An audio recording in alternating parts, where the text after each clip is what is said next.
नमस्कार दोस्तों, आप सभी लोगों का स्वागत है मेरी एक और वीडियो में। और आज का जो मैं वीडियो लेके आया हूँ वो मैं लेके आया हूँ सिविल प्रोसीजरल कोड, ठीक है, सीपीसी। तो जैसे कि मैंने बता ही दिया आपको कि जो सीपीसी है वो स्टैंड होता है सिविल प्रोसीजरल कोड के लिए। तो फ्रेंड्स, बिना डिले करे इसको समझते हैं कि सिविल प्रोसीजरल कोड क्या होता है, सीपीसी क्या होता है। तो फ्रेंड्स, सबसे पहले मैं आपको बताना चाहूँगा कि जो सीपीसी है, जो हमारा सिविल प्रोसीजरल या प्रोसीजर कोड है, वो हमारा 1908 में आया। ठीक है, तो ये कब आया हमारे पास? 1908 के अंदर आया है। ठीक है, तो फ्रेंड्स मैं आपको इसको डिटेल में एक्सप्लेन करता हूँ। देखिए, ये सिविल प्रोसीजर कोड जो हम बोल रहे हैं या फिर ये कब यूज आता है, हम इस सीपीसी को कब यूज करते हैं। देखिए फ्रेंड्स, मैं आपको बहुत ही आसान तरीके से इसको समझाता हूँ। सीपीसी जो है वो स्टैंड करता है सिविल प्रोसीजरल कोड के लिए, वन थिंग। दूसरा, ये हमारा एक प्रोसीजरल लॉ है। अब मैंने इसे प्रोसीजरल लॉ क्यों कहा, तो मैं अभी आपको बता देता हूँ कि मैंने इसे प्रोसीजरल लॉ क्यों कहा। क्योंकि इसके अंदर डिफाइन किया गया है प्रैक्टिसेस को, ठीक है, मेथड्स को, ठीक है। किस किस चीज को डिफाइन किया? प्रैक्टिसेस को डिफाइन किया गया है, मेथड्स को डिफाइन किया गया है, ठीक है। इसमें बताया गया है कि हम क्या क्या प्रैक्टिस करके, ठीक है, हम एक्सरसाइज कर सकते हैं सीपीसी को, क्या क्या मेथड है सीपीसी को यूज करने के। तो चलिए इसको समझते हैं कि सीपीसी कब यूज में आता है। देखिए फ्रेंड्स, जब भी आपने सुना होगा कि सीपीसी के अंदर कौन से केसेस आएंगे, मतलब मैं आपको बताना चाह रहा हूँ कि कौन से केस सीपीसी के अंदर आएंगे। सीपीसी के अंदर वो केसेस आएंगे जहां पे बस हम मार पिटाई से एक कदम दूरी पे खड़े हैं। बोलेंगे ये कौन सा तरीका है समझाने का? बिल्कुल सर, ये बहुत सही तरीका है। आप मार पिटाई से सिर्फ 2 गज की दूरी पे खड़े हैं तो समझ लीजिए आपको सिविल कोर्ट में जाना है। और जहां आपने दूसरे के साथ हाथापाई कर दी तो आपको जाना है क्रिमिनल कोर्ट में। सिर्फ यही इसका अंतर था कि सिविल कोर्ट कब जाना है और क्रिमिनल कोर्ट कब जाना है। जो फैमिली रिलेटेड मैटर्स, जो फैमिली का अलग होता है, वो एक अलग केस है, डाइवोर्स और वो सब उसके लिए। तो मैंने आपको क्या बोला? सिर्फ एक वर्ड की दूरी है, मार पिटाई करना, और मार पिटाई से आगे चले जाना तो आप क्रिमिनल में चलाएंगे, अदरवाइज सिविल में रहेंगे।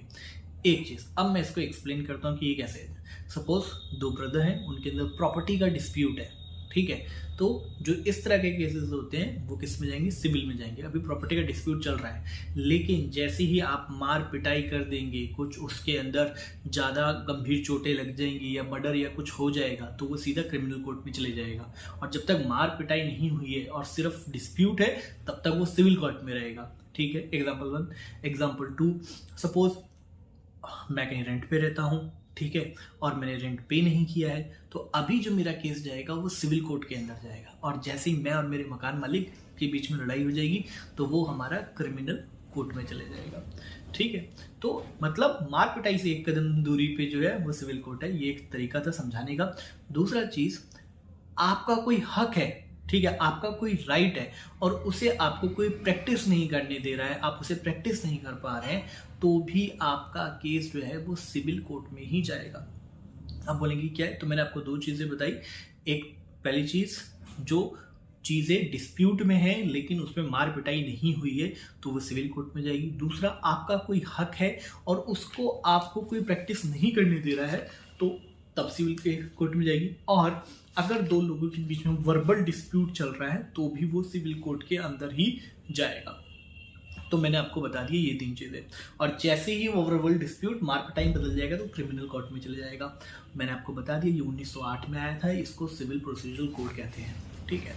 अब देखिए, अब आपको समझना पड़ेगा, मैं आपको बताऊंगा एग्जाम्पल। देखिए, राइट वाली बात भी, उससे पहले मैं आपको एक चीज बताना चाहूंगा, ठीक है। और वो बात ये है कि जो लॉ होता है वो कितने तरह का होता है। जो लॉ होता है वो 2 तरह का लॉ आप उसको बोल सकते हैं यहाँ के टर्मिनोलॉजी में, जो हम सिविल प्रोसीजर को डिस्कस कर रहे हैं। पहला सब्सटेंशियल, ठीक है। दूसरा प्रोसीजरल, ठीक है।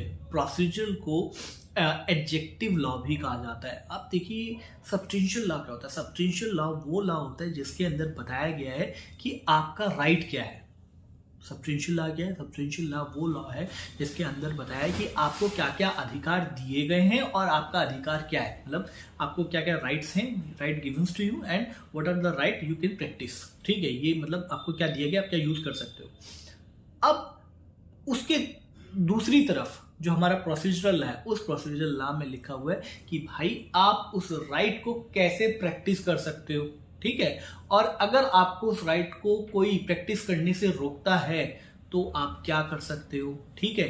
अगर किसी ने आपका राइट का हनन किया है, इन्फ्रिंजमेंट किया है, तो आप क्या कर सकते हो, वो प्रोसीजरल लॉ में लिखा हुआ है, ठीक है। वो कहाँ लिखा है, प्रोसीजरल लॉ में लिखा है, एडजेक्टिव लॉ में लिखा है। तो जब कोई आपका राइट आपको प्रैक्टिस नहीं करने देगा, ठीक है, आपके राइट को कोई प्रैक्टिस नहीं करने देगा, तब आप कहाँ जाएंगे, तब आप सिविल प्रोसीजरल कोड जाएंगे, क्योंकि वो एक प्रोसीजरल लॉ है, इसीलिए इसको प्रोसीजरल लॉ भी कहा गया है। तो मैंने आपको बोलता नहीं कि प्रोसीजरल लॉ है, तो प्रोसीजरल लॉ क्यों बोला, क्योंकि उसके अंदर डिफाइन है भाई कि कैसे आपके राइट का अगर कोई हनन कर रहा है तो उसके अंदर प्रैक्टिसेस लिखे हैं, मेथड क्या प्रैक्टिसेस यूज की जाएंगी, क्या मेथड यूज किए जाएंगे जिससे आपको आपका राइट वापस मिल जाए। चलिए अब इसको हम समझते हैं एक एग्जांपल से। सपोज अगर कोई पर्सन है, वो अपने आप को 18 साल का हो गया है, ठीक है, और वो वोटर लिस्ट में अपना नाम डालना चाहता है, ठीक है। वो वोटर लिस्ट में नाम डालने के लिए उसने एप्लीकेशन भरी, और जो रजिस्ट्रार था, उस रजिस्ट्रार ने उसका वोटर लिस्ट में नाम नहीं डाला और मना कर दिया, जी आपका वोटर लिस्ट में नाम नहीं डलेगा, और उस पर रिजेक्शन लगा के उसे वापस भेज दिया कि आप वोट दे ही नहीं सकते हो, 18 साल से ऊपर भी है, इंडियन सिटीजन भी सब कुछ है। तो इस केस में वो जो पर्सन जिसका फाइल रिजेक्ट हुआ उसको बोलेंगे प्लिंटिफ, मतलब पीड़ित, जो यहाँ पे पीड़ित पक्ष है उसको हमेशा प्लिंटिफ बोला जाता है, ठीक है। तो अब प्लिंटिफ परेशान है, वो वोट अपने वोटर रजिस्टर लिस्ट में नहीं डाल पा रहा है, वोट नहीं दे पाएगा, तो प्लिंटिफ क्या करेगा, वो कोर्ट जाएगा। अब वो कौन से कोर्ट में जाएगा, क्योंकि यहाँ पे कोई लड़ाई नहीं हुई है, मार पिटाई नहीं हुई है, मर्डर नहीं हुआ है, छेड़छाड़ नहीं हुई है। तो मैंने आपको बोला था सिर्फ एक कदम की दूरी, तो एक कदम दूरी से पहले हम मार पिटाई से, तो अभी हम जाएंगे सिविल कोर्ट, ठीक है। और वहीं पे वो वहीं फैसला कर लेता बिना कोर्ट जाए, और रजिस्ट्रार का सर फाड़ देता और बोलता है नहीं भाई मेरा मत डाल। तो जब मार पिटाई जाती तो फिर जाता है क्रिमिनल लॉ में, ये क्रिमिनल कोर्ट में जाता। तो मार पिटाई नहीं करी भाई, तो इट मीन्स ये सिविल कोर्ट में जाएगा केस। अब जब ये सिविल कोर्ट में केस गया, ठीक है, तो जज जो प्लिंटिफ है वो क्या करेगा, एक प्लेंट लिखेगा। प्लेंट मतलब समझ लो कंप्लेंट। जिस एप्लीकेशन को वो रिटर्न में लिख के कोर्ट में लगाएगा उसको प्लेंट बोलते हैं, और जो लगा रहा है उसको प्लिंटिफ बोलते हैं। तो प्लिंटिफ ने प्लेंट लगाया। अब प्लेंट में क्या लिखा है कि जी मेरा संवैधानिक हक है, मैं वोट डाल सकता हूँ, ये मेरा राइट है, ठीक है। सब्सटेंशियल लॉ ने बताया कि तुम्हारा हक है भाई, कानून में लिखा है कि भैया तुम वोट डाल सकते हो। अब मैं जब रजिस्टर करने गया तो ये रजिस्ट्रार मुझे रजिस्टर नहीं करने दे रहा, इसने ये रीजन दे दिए जबकि ये वैलिड नहीं है, ठीक है। तो इस तरह से वो पूरा कॉज उसमें लिख के दे देगा।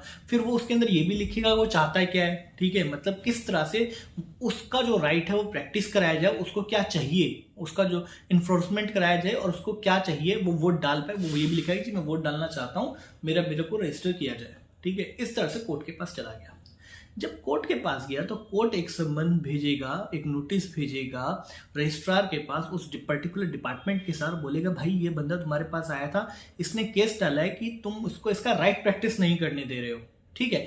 अब जो कोर्ट किसके पास गया, सिविल कोर्ट के पास गया। अब सिविल कोर्ट क्या प्रैक्टिस कर रहा है, सिविल कोर्ट प्रैक्टिस कर रहा है सीपीसी 1908, वो इस चीज को प्रैक्टिस कर रहा है। उसमें जो लिखा हुआ है कि अगर किसी के राइट का हनन होता है तो उस व्यक्ति के राइट को दिलाने के लिए आपको क्या करना पड़ेगा। तो कोर्ट ने क्या भेजा, वो संबंध उसको भेजा और रजिस्ट्रार को बुलाया और दूसरे बंदे को भी बुलाया। अब दोनों से डिस्कशन किया कि भाई प्रॉब्लम क्या है। तो उसने बोला जी मेरे को मेरा राइट प्रैक्टिस नहीं करने देता। तो उसने बोला कि रजिस्ट्रार को आप रिटर्न में लिख के दो क्यों आप इसको ऐसा नहीं करने दे रहे हो। दूसरे पक्ष को बोला आप बताओ आपके क्या हो। तो वो दोनों चीज को सुनेगा। दोनों चीज को सुनने के बाद वो एक डिस्कशन निकालेगा कि भैया प्लिंटिफ सही कह रहा है और प्लिंटिफ को राइट है, प्लिंटिफ वोट डाल सकता है, इसको आप रजिस्टर कीजिए।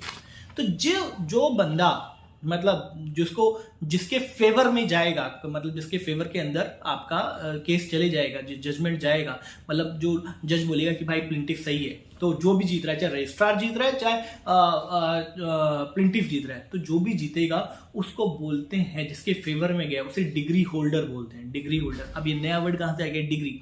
डिग्री क्या होता है भाई, जो जज ने डिसीजन लिया, मतलब the final expression taken by जज, जो फाइनल एक्सप्रेशन लिया जज ने, ठीक है, जो फाइनल एक्सप्रेशन जज ने दिया कि भैया ये इसका रिजल्ट निकलता है, ठीक है। आप कोर्ट में गए, उसने बुलाया, उसने बोला कि ठीक है नहीं प्लिंटिफ सही बोल रहा है, तो जो वहां से कोर्ट से कॉपी मिलेगी उसको बोलते हैं डिग्री कॉपी, और उसमें जजमेंट होगा इसमें लिखा होगा जज ने कि भैया ये बंदा सही बोल रहा है और इसके फेवर में जाता है।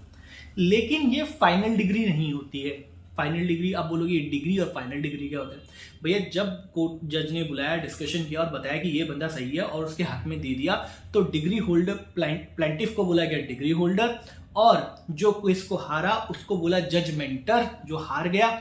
अब जजमेंट क्या होती है? जब भी एक इनिशियल डिग्री इशू हो जाती है उसके 15 दिन के अंदर जो जज होता है उसको पूरा रिटर्न में देना पड़ता है कि उसने ऐसा क्यों करा, प्लेंटिफ या किसी के दूसरे बंदे के हक में ये एप्लीकेशन, मतलब उसने क्यों फेवर में रिजल्ट कर दिया, ये रीजंस थे, उसने ये फाइंडिंग्स करी, प्रॉब्लम स्टेटमेंट ये था, उसने ये फाइंडिंग किया और उसका सोल्यूशन उसने ये निकाला। ये पूरा उसको एक जजमेंट में लिख के देना पड़ेगा, ठीक है। इसके लिए उसको 15 दिन का टाइम मिलता है जज को। तो जजमेंट दी गई, जजमेंट दी गई जज के द्वारा 15 दिन में। अब 15 दिन में जो जजमेंट आई, ठीक है, उसको एक पेपर पे लिख के तब देगा प्लेंटिफ को, ठीक है, प्लेंटिफ को इशू करेगा।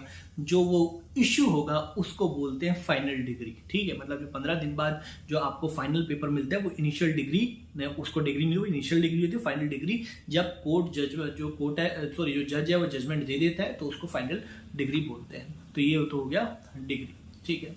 अब उसके बाद मैंने आपको बताया किस तरह से जो प्लेंटिफ था उसने अपने राइट को एक्सरसाइज करवा लिया। तो ये था राइट वाला इशू। इसी तरह प्रॉपर्टी इशू है तो वो भी सिविल कोर्ट में जाएगा। उसी तरह आपका क्या कहते हैं वर्बल डिस्प्यूट्स हैं किन्हीं दो लोगों के बीच में, तो भी सिविल कोर्ट के अंदर जाएगा, ठीक है। तो जितने भी इस तरह की चीजें जाती हैं वो जो प्रैक्टिस करते हैं वो सिविल प्रोसीजरल कोड के अंदर आता है 1908। अब सिविल प्रोसीजरल कोड के भी दो हिस्से हैं, एक पार्ट 1 एक पार्ट 2, जो कि मैं आपको लेटर वीडियो में बताऊंगा, लेकिन मैं उसका थोड़ा सा हिंट दे देता हूं। पार्ट 1 के अंदर है 158 सेक्शन और पार्ट 2 है। जो 158 सेक्शन है उसके अंदर क्या लिखा है, उसके अंदर उसका कोड लिखा है। आप बोलेंगे कोड क्या होता है, अभी बताता हूं। और पार्ट 2 के अंदर लिखा है रूल्स।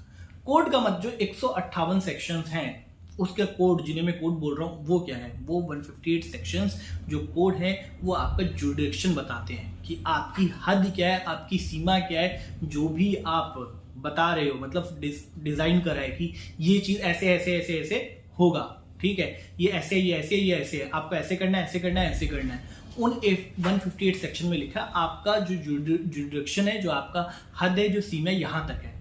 और जो मैंने बोला पार्ट 2 के अंदर रूल्स लिखे हैं कि जो कोड्स लिखे हुए हैं उनको प्रैक्टिस कैसे किया जाएगा, ठीक है।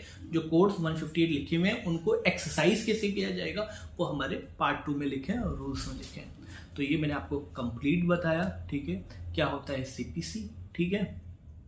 तो फ्रेंड्स आज के लिए इतना ही। मैं बाकी के वीडियोस में आपको बताऊंगा आगे कैसे है। अगर आपको अच्छा लगा तो प्लीज मेरे वीडियो को लाइक कीजिए। Thank you so much.